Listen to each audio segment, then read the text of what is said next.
Un'opera sicuramente molto sentita, un'opera importante, un'opera che non potevamo più aspettare. Momenti difficili nell'esecuzione dei lavori, momenti difficili nel bandire gli appalti, momenti difficili nel trovare le condizioni con i territori per gestire queste grandi opere.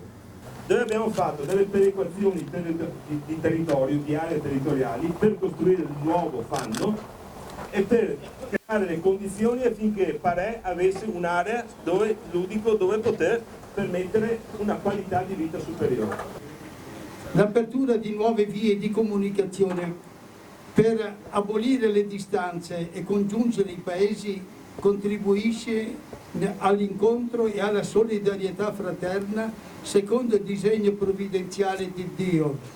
Invochiamo il Signore per i tecnici e gli operai che hanno progettato e realizzato quest'opera e per quanti ne beneficeranno. Pronti? 1, 2, 3, via!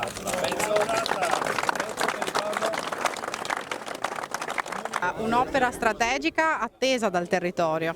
Decisamente sì, un'opera sulla quale abbiamo speso moltissime energie e di cui andiamo orgogliosi della sua realizzazione. Un'opera che ridà gerarchia alle strade e che quindi consentirà di avere una netta distinzione tra quello che è area urbana e un percorso che avrà una sua velocità di esercizio che consentirà un avvicinamento tra le aree in sicurezza e senza intersezioni. Allora, un'opera attesa dal territorio che renderà molto più facile tutti i collegamenti per questa zona.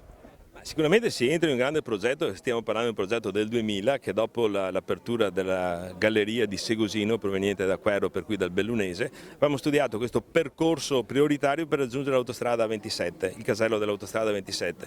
Abbiamo completato per cui la galleria, abbiamo fatto le modifiche nella viabilità di Segosino, strada provinciale, abbiamo fatto la tangenziale di Pieve di Soligo dove anche là abbiamo impegnato circa una ventina di milioni di euro, abbiamo fatto la nuova viabilità a Refrontolo, nella parte di Refrontolo, nel Crevada, nella parte di Crevada, per cui anche tutta nella zona complemento della strada e quant'altro, e siamo arrivati finalmente a Parè.